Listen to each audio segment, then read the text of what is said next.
Auto body tip of the day, air compressors and air filtration. If you're going to tackle this at-home DIY auto restoration project, you are going to need an air compressor. You're not going to be able to do it with one of those little bitty pancake deals. It's just not going to happen. You can squeak by with one of them 30-gallon ones if you're doing just small mirrors and stuff, but you're going to hate life, so this is what you're going to have to do. You're either going to go to Harbor Freight or Lowe's or Home Depot or, my personal favorite where I shop, Marketplace.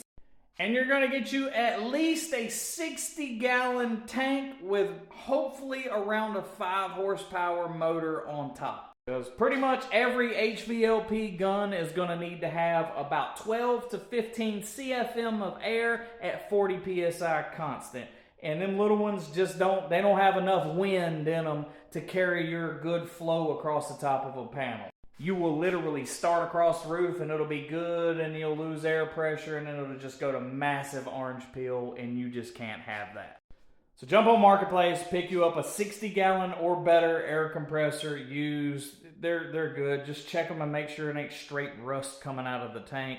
Other than that, you can get on eBay and buy every one of the parts or pressure switches that you need to rebuild it. It's just the budget way to do it and it's how I roll. And as far as filtration goes and airlines, I'm going to be honest, all the career body men and the shop owners are going to jump in and say you cannot use PVC pipe, but I'm going to be honest, me and Papa B. Ray have been doing it for as long as I've known my dad to be painting cars in the garage.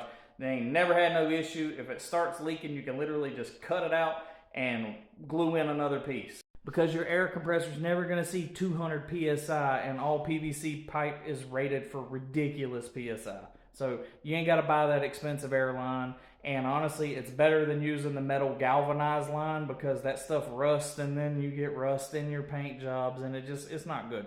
Use the plastic PVC because if it ever gets dirty and starts causing you issues, you can literally cut it out and replace it for a couple $100 and you're good. And as far as filtration goes, I am simply running a dual stage Harbor Freight freaking water distractor and the filter and regulator right here. All this was from Harbor Freight for, I think it was around $140 for both of it. And get yourself a good Flexzilla hose. These hoses are the bomb diggity. They don't really corrode on the inside and they're good and they're not stiff. You're going to want a good flexible hose, because you don't need it binding up and dragging a big loop around on your wet shop floor while you're painting. It's just a pain in the ass. It knots up. Get you a good hose.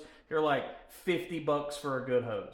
And the last line of defense is going to be one of these little filters that goes on the end of the gun to prevent any kind of fish eyes or anything in your paint. Last line of defense, and they're cheap. And to all the career body men and painters that are going to talk shit, I hope you stump your toe in the middle of the night on the way to the bathroom to fight your swollen prostate. And that's been your auto body tip of the day from B-Ray. If there's anything you want to know, just drop it down in the comments down below.